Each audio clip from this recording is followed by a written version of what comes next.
and it's about the journey, not the destination.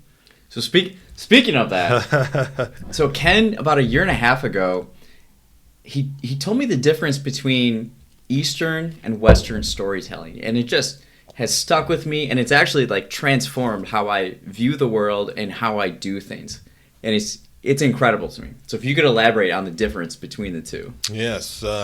So Western storytelling is a lot about, or more about, the individual. So, for example, the Iliad or the Odyssey, you have Odysseus who leaves with thousands of nameless men, and at the end of his journey, he returns alone. He's like this last man standing.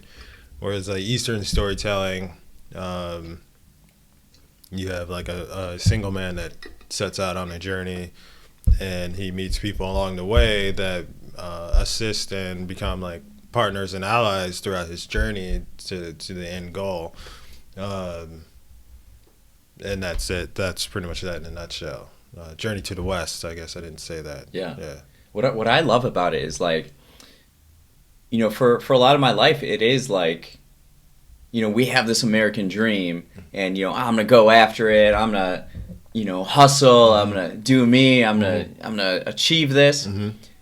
But it's also very stressful and exhausting, and it's, let's say fear creeps in because you're always trying to protect your dream or what you're doing. But the opposite, where you have this maybe goal or this dream in mind, and you're open, and you just meet people along the way, and you see what they can do, and you become friends with them, and it's like you're doing it together, and everybody has their own goals and stuff, and you hope to meet great people that have core values you can identify with, and you're just going on this quest together, and it's more fun, and it's collective, and it's the journey.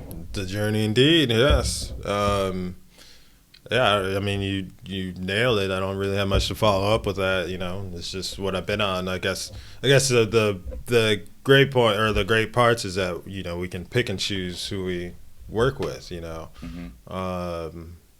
that's kind of been like the best part about what I do, is I'm not being forced to work with this person or that person. It like kind of comes down to, if I believe in their project and their vision, then then I'll work with you, and be open to work with whomever, wherever, so that you learn more.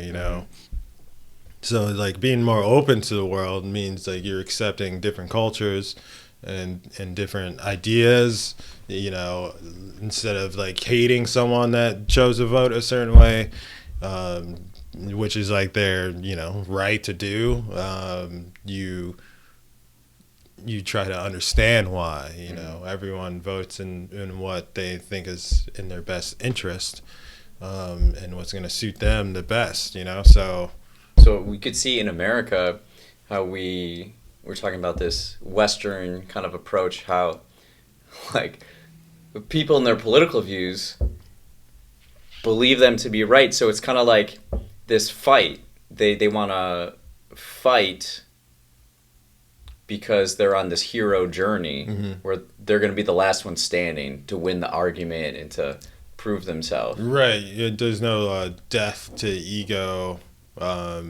It's like all there is ego at this point, and I don't want to be wrong. Well, like, I'm not wrong. That's the problem. Even, there's not even a thought of like I don't want to be wrong. It's like I am not wrong, you know, and I'm gonna filibuster you until you give up, and because wear you down. Yeah, and because you gave up, you're wrong, And, these are the kind of things that I would learn in anime, watching that stuff. It's like there's characters that believe in the survival of the fittest, and strong live and the weak die. But then we have these opposing characters that say the weak, even though that may be necessarily true, the weak doesn't have to die if we lend them a hand and protect them, Yeah. and just like work together as a collective or like a unit, and then they also these opposing forces that believe in that strong live and the weak die, also believe that because they won, they're right. Yeah.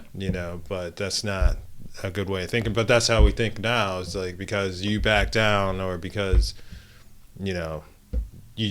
or because you killed this person that opposed you, you're right, they're wrong. Yeah. Type of added type of thinking that just doesn't breathe life. It just brings nothing but hate and destruction.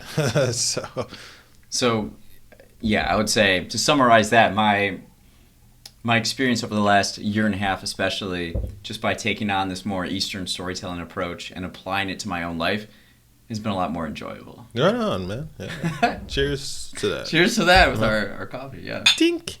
Something I know you've been working on. You've got a couple different projects, Ken, here. One, he's got a music video, and he's on a children's book. He's got a lot of things going on. And something that was interesting to me, what you said about like the children's book, is how like color doesn't exist. Yes, yeah. So I've been learning that I have to like turn off my brain when it comes to the art that I do. I work in all different mediums, from physical acrylic paints and stuff like that to digital painting, and actually, now that I'm thinking about this, like I never liked color. Always, because color at the end of the day can make or break your image. No matter how dope the black and white drawing was. But I've learned through my studies so far, especially working with this book, that it's not about the color in which we see blue, yellow, red. It's about the value, meaning light and dark. Dark imitates things that are embossed or underneath in the shadows. It gives depth to an image, and then the lighter the value is, then that's like it's something on the surface, and on the outside. So then that's how you're able to develop like a form, or like you make a circle and then you turn it into a sphere, that has this illusion of dimension because it goes from light to dark.